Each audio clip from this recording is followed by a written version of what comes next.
অতিরিক্ত চালাক মানুষগুলো নিজের ক্ষতি নিজেই করে, কিন্তু সেটা তারা বুঝেও বুঝতে পারে না। বন্ধুরা, এই অসাধারণ প্রসঙ্গটাকে কেন্দ্র করে আজকে আমি আপনাদের 4 ব্যবসায়ীর সুন্দর একটি গল্প শোনাবো। চ্যানেলে নতুন হলে সাবস্ক্রাইব করতে ভুলবেন না এবং অবশ্যই গল্পটি ভালো লাগলে একটা লাইক আশা করব।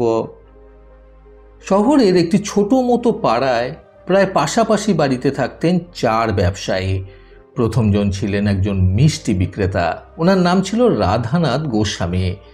পাড়ার মুখে ওনার একটি নিজস্ব মিষ্টির দোকান ছিল, অর্থাৎ তিনিই ছিলেন সেই মিষ্টির দোকানের মালিক। দোকানে ওনার অধীনস্থ ময়রার সাহায্যে তিনি মিষ্টি তৈরি করাতেন এবং সেই মিষ্টি গ্রাহকদের বিক্রি করে মোটা টাকা লাভ করতেন। রাধানাথ বাবুর আবার হাই সুগার ছিল, কাজেই মিষ্টির দোকানের মালিক হওয়া সত্ত্বেও নিজের দোকানের মিষ্টি কিন্তু তিনি একটাও ছুঁয়েও দেখতেন না। এই সুবাদে তিনি নিজের ময়রাকে আদেশ দিতেন মিষ্টিতে যেন বেশি বেশি করে ভেজাল মেশানো হয়, আর সেটা যেন গ্রাহকেরা কোনোভাবেই জানতে না পারে। এর ফলে তিনি চুপি সারে রাতারাতি অনেক টাকা রোজগার করতে পারবেন।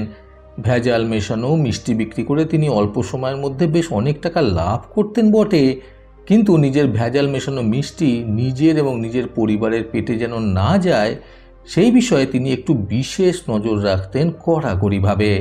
এভাবেই চুটিয়ে তিনি নিজের ব্যবসা চালিয়ে যাচ্ছিলেন। অপরদিকে ওনার বাড়ির 2-1টা বাড়ি পরেই থাকতো একজন ফল বিক্রেতা কাঞ্চনবাবু। পাড়ার থেকে কিছুটা এগিয়ে একটা ছোট মতো বাজার পড়ে। সেই বাজারেই কাঞ্চনবাবু নিজস্ব একটি ছোট মতো দোকানে বেশ রং বেরঙের তাজা তাজা ফল বিক্রি করতেন। এইভাবেই কিন্তু তিনি নিজের জীবিকা নির্বাহ করতেন। ওনার ফলের বিক্রিও বেশ ভালো ছিল, কারণ তিনি নিজের বিক্রি করা ফলগুলোকে তরতাজা রাখার জন্য এবং অন্যের কাছে আকর্ষণীয় দেখতে লাগার জন্য ভোরে ভোরে কেমিক্যাল মেশাতেন সেই ফলগুলোতে, যেটা শুধুমাত্র উনি ছাড়া আর ওনার পরিবারের মানুষজন ছাড়া কেউ টেরই পেত না। এত সুন্দর সুন্দর তরতাজা ফল দেখে গ্রাহকেরা ওনার কাছ থেকে ফল কেনার জন্য ভিড় জমিয়ে ফেলত, কিন্তু তিনি নিজের বিক্রি করা ফলগুলো থেকে নিজেকে এবং নিজের পরিবারকে শত হাত দূরে রাখতেন, কারণ তিনি মনে মনে জানতেন যে এই ফলগুলো কেমিক্যাল মেশানো ফল, যেগুলো তিনি নিজের সাক্ষী থেকে মেশান। তিনি মনে মনে ভাবতেন যে আমি তো ফল খাই না, আর আমার পরিবারকেও এই ফল খেতে দিই না। কাজেই এই ফলগুলোকে ক্রেতাদের সামনে আকর্ষণীয় করে তোলার জন্য এবং লম্বা সময়ের জন্য তরতাজা রাখার জন্য কেমিক্যাল মেশানো যেতেই পারে। একটু আধটু কেমিক্যাল মেশালে আমার লাভ ছাড়া ক্ষতি হবে না কোনো, আর তাছাড়া আমাদের তো কোনো ক্ষতি হচ্ছে না, যা টুকটাক ক্ষতি হবে সবই তো ক্রেতাদের, আর এর ফলে আমার লাভের হারটাও বেশ ভালোই বৃদ্ধি পাচ্ছে। এই চিন্তাধারা নিজের মনের মধ্যে পোষণ করে কাঞ্চনবাবু কেমিক্যাল মেশানো ফল বিক্রি করে ব্যবসা করে যাচ্ছিলেন বাজারের মধ্যে। এইভাবে তিনি নিজেকে অতিরিক্ত চালাক বলে মনে করতেন, কিন্তু তিনি জানতেন না যে সব চালাকির একটা শেষ থাকে। এরপর আসা যাক তৃতীয় ব্যবসায়ী। তিনি ছিলেন একটা বেকারির মালিক। রাধানাথবাবু এবং কাঞ্চনবাবুর বাড়ির থেকে কয়েকটা বাড়ির পেছনের দিকেই সেই বেকারির মালিকের বাড়ি ছিল। ওনার নাম ছিল পরেশ সান্যাল। তিনি নিজের পাড়ার থেকে বেশ কিছুটা দূরে একটি বেকারির কারখানা চালাতেন, অর্থাৎ তিনি সেই কারখানার মালিক ছিলেন। কারখানাটা ছোটোখাটোর মধ্যে হলেও সেখানকার লাভ ছিল কিন্তু প্রচুর। সেই কারখানায় তিনি বিস্কুট, কেক এইসব তৈরি করে সেগুলো বাইরে বিক্রি করতেন। বেশ কিছু নির্দিষ্ট দোকান, বাজার এবং বেশ কিছু নির্দিষ্ট ক্রেতা ওনার আগে থেকেই ধরা ছিল, সেহেতু লাভ আদায় করতে ওনাকে খুব একটা বেশি কাঠখড় পোড়াতে হতো না। কাঞ্চনবাবু এবং রাধানাথবাবুর মতো ওনারও একই রকম অবস্থা ছিল মন মানসিকতার দিক থেকে, অর্থাৎ তিনিও নিজেকে অত্যাধিক পরিমাণে চালাক মনে করতেন এবং নিজের ব্যবসার লাভ দ্বিগুণ করার জন্য তিনি পোকা ধরে যাওয়া ময়দা বা গরমে পচে যাওয়া ডিম এইসবের সাহায্যেই বিস্কুট, কেক ইত্যাদি তৈরি করতে বলতেন নিজের কর্মচারীদের। লাভের আশায় অনেকটা পরিমাণে ময়দা একসাথে তিনি কিনে রেখে দিতেন, ফলে গরমে স্বাভাবিকভাবেই সেগুলোতে খুব অনায়াসেই পোকা ধরে যেত। নিজের ব্যবসায় ক্ষতি হওয়ার জন্য তিনি সেগুলো ফেলাতেন না, উপরন্তু ব্যবসায় লাভের পরিমাণ বাড়ানোর জন্য তিনি সেইগুলো দিয়েই খাবার তৈরি করতে বলতেন। প্রচুর পরিমাণে ডিম কিনে এনে সেগুলোকে ফ্রিজে স্টোর করে রেখে দেওয়া হতো, কিন্তু কারেন্টের পরিমাণ বাঁচানোর জন্য এবং বিল কম দেওয়ার জন্য তিনি বেশিরভাগ সময় ফ্রিজ বন্ধ করেই রাখতেন। ফলে স্বাভাবিকভাবেই গরমে বেশ কিছু ডিম পচেও যেত, আবারও নিজের লাভ দ্বিগুণ করার জন্য এবং ক্ষতি যাতে না হয় সেই জন্য তিনি সেই পচা ডিমগুলো দিয়েই খাবার তৈরি করে ফেলতে বলতেন। সেই পচে যাওয়া, পোকা ধরে যাওয়া ময়দা আর ডিমের সাহায্যে যখন কেক আর বিস্কুট তৈরি করা হতো তখন ক্রেতারা সেগুলো খুব একটা বেশি বুঝতেও পারতো না, কিন্তু খাবার ফলে তাদের শারীরিক ক্ষতিটা অনেকাংশেই হতো। অন্যের শারীরিক ক্ষতির সম্ভাবনা অনেকাংশে বৃদ্ধি করে পরেশবাবু নিজের লাভের পরিমাণটাও বৃদ্ধি করছিলেন দিনের পর দিন। এইভাবেই তিনি রমরমিয়ে নিজের ব্যবসা চালিয়ে যাচ্ছিলেন, কিন্তু ভুলেও নিজের কারখানার কেক বিস্কিট তিনি নিজেও খেতেন না আর নিজের পরিবারের কাউকে খাওয়াতেনও না, কারণ তিনি চাইতেন নিজেরা ভালো থাকতে। কিন্তু অন্যের ক্ষতি করে যে নিজেরা ভালো থাকা যায় না, এইটা হয়তো পরেশবাবুর মাথায় খুব একটা ঢুকতো না। তিনি নিজেকে অত্যধিক চালাক বলে মনে করলেও অবশেষে ওনার চালাকি আর কাজে দিত না। এরপরে আসা যাক চতুর্থ ব্যবসায়ীর কথায়। তিনি ছিলেন একজন মাছ বিক্রেতা শ্যামলবাবু। শ্যামলবাবু ওই পাড়াতেই একটু শেষের দিকে একটা বাড়িতে থাকতেন সপরিবারে। উনি সাইকেলে করে ঘুরে ঘুরে পাড়ায় পাড়ায় মাছ বিক্রি করে বেড়াতেন।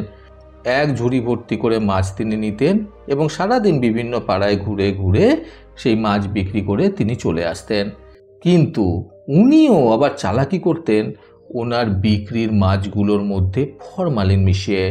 নিজের সেই মাছগুলোকে অনির্দিষ্টকালের জন্য তরতাজা রাখার জন্য এবং জিইয়ে রাখার জন্য তিনি নিজের বিক্রি করা সব মাছগুলোতে নির্দ্বিধায় ফরমালিন মিশিয়ে ফেলতেন। এতে তিনি দিনের পর দিন মাছ সংরক্ষণ করে সেই মাছগুলোকে বিক্রি করতেন। এতে কিন্তু ওনার লাভের পরিমাণটা দ্বিগুণ, আবার কখনো কখনো 3 গুণও হয়ে যেত। তিনি মনে মনে ভাবতেন, আমি তো আর আমার বিক্রি করা মাছগুলো খাই না, আর আমার পরিবারকেও খেতে দিই না, কাজেই ফরমালিন মিশিয়ে ক্রেতাদের বিক্রি করলে ক্ষতি কিসের? এই চালাকি করে তিনি পার পেয়ে যাবেন ভাবতেন, কিন্তু প্রকৃতি মানুষকে ছাড় দিলেও ছেড়ে কিন্তু দেয় না পুরোপুরিভাবে। এটা হয়তো ওনার জানা ছিল না। কাজেই এই উপরে উল্লিখিত এই 4 ব্যবসায়ীর এইভাবেই নিজেদের চালাকির মাধ্যমে ব্যবসায় লাভ করে যাচ্ছিলেন দিন রাত। আর এটা ভাবছিলেন, আমাদের ভেজাল মিশ্রিত খাবার দাবার ক্রেতারা খাক, শুধু আমরা আর আমাদের পরিবারের লোকেরা না খেলেই মঙ্গল। কিন্তু দিন শেষে হিসাব কিন্তু গড়ে একই হয়ে দাঁড়ায়। অর্থাৎ দিনের শেষে মিষ্টি বিক্রেতার দোকান বন্ধ করে নিজের মিষ্টি বিক্রির লাভের টাকায় কেক, বিস্কুট, ফল আর মাছ কিনে নিয়ে বাড়িতে ফেরে। সে এবং তার পরিবারের লোকজনেরা আনন্দ সহকারে সেগুলোকে খাবে বলে। আবার দিন শেষে ফল বিক্রেতা ফল বিক্রি করে সেই লাভের টাকায় মিষ্টি, কেক, বিস্কুট আর মাছ কিনে নিয়ে বাড়িতে ফেরে এবং সপরিবারে আনন্দ সহকারে সেগুলোকে উপভোগ করে। অপরদিকে দিন শেষে বেকারির মালিক নিজের কারখানায় পচা দ্রব্য মিশ্রিত কেক, বিস্কুট বিক্রি করে ফল, মিষ্টি আর মাছ কিনে নিয়ে বাড়িতে ফেরে এবং নিজের পরিবারের ছোট ছোট বাচ্চাগুলোর সাথে ভাগ করে সেগুলো খায়। আর পরিশেষে মাছ বিক্রেতাও ফরমালিন মিশ্রিত মাছ বিক্রি করে অতিরিক্ত লাভ করে সেই লাভের টাকায় কেক, বিস্কুট, ফল আর মিষ্টি কিনে নিয়ে বাড়িতে ফেরে আর সপরিবারে সেগুলোকে উপভোগ করে। এইভাবে কিন্তু দিন শেষে সবাই মনে মনে নিজেদেরকে অনেক বেশি চালাক মনে করে এবং সারা দিন যাবৎ ভেজাল মিশ্রিত দ্রব্য বিক্রি করে অনেক লাভ করে। এই ভেবে তারা আত্মতৃপ্তির ঢেকুর তোলে। আসলে পরিশেষে তারা যে নিজেরাই নিজেদেরকে ঠকাচ্ছে, নিজেরাই যে নিজেদের এবং নিজের পরিবারের ক্ষতি করছে, এটা তারা ভাবতেও পারে না। বন্ধুরা, অতিরিক্ত চালাকির অনিষ্টতা বুঝতে আজকের এই সুন্দর গল্প থেকে শিক্ষণীয় 3টি কথা সর্বদা মনে রাখুন। প্রথমত, চালাক মানুষগুলো নিজেদেরকে অতিরিক্ত চালাক বলে মনে করে, কিন্তু তারা এটা বোঝে না যে তাদের অতিরিক্ত চালাকিগুলো অন্যরা সহজেই বুঝে ফেলে। দ্বিতীয়ত, চালাকি করে প্রকৃতির কাছ থেকে সাময়িক সময়ের জন্য ছাড় পাওয়া গেলেও প্রকৃতি কিন্তু কখনো সম্পূর্ণ ছেড়ে দেয় না। তৃতীয়ত, যারা পরের অনিষ্ট চিন্তা করে তারা নিজেদের অনিষ্টের বীজ নিজেরাই বপন করে। প্রতিবারের মতো আবারও বলবো, এই পৃথিবী তাদেরকেই সম্মান দেয় যারা ইউনিক কিছু করার ক্ষমতা রাখে। সকলে সুস্থ এবং সুন্দর জীবন কামনায় প্রকৃত জীবন থেকে আমি সন্তু চক্রবর্তী আবার আসবো আগামীকাল নতুন সুন্দর শিক্ষণীয় একটি ছোট গল্পের সাথে। ভালো শুনুন, ভালো থাকুন। ধন্যবাদ।